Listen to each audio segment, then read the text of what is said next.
सरदार वल्लभभाई पटेल के आदर्श जीवन की घटना।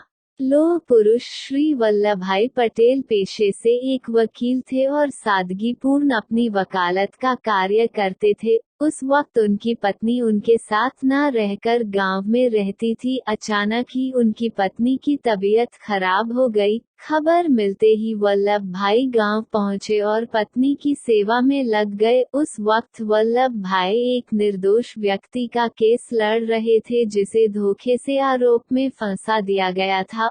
उस वक्त उसी व्यक्ति की पेशी पड़ी। वल्लभभाई को टेलीग्राम के जरिए संदेश आया। पत्नी की स्थिति ठीक नहीं थी। वल्लभभाई विचार में थे। उनके ये भाव देख पत्नी ने कहा, आप जाइए, ये आपका कर्तव्य है। कहीं ऐसा ना हो कि आपके ना जाने से किसी बेकसूर को सजा मिल जाए। वल्लभभाई ने तुरंत जाने का निर्णय लिया। वल्लभभाई ने केस की तैयारी की और अदालत में जाकर बैठे।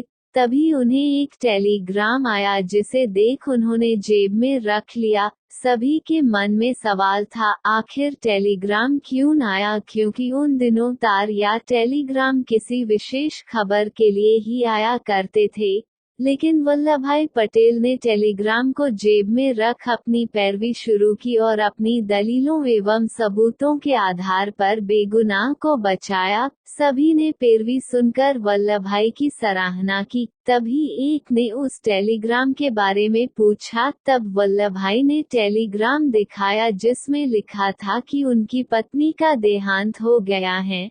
सभी स्तब्ध रह गए। उनसे पूछा गया कि वे अपनी बीमार पत्नी को छोड़कर क्यों न आए। तब उन्होंने कहा कि उसी के परामर्श पर आया हूँ। वो भी जानती थी कि वकील का कर्तव्य किसी निर्दोष की रक्षा करना है और वही मेरा धर्म है।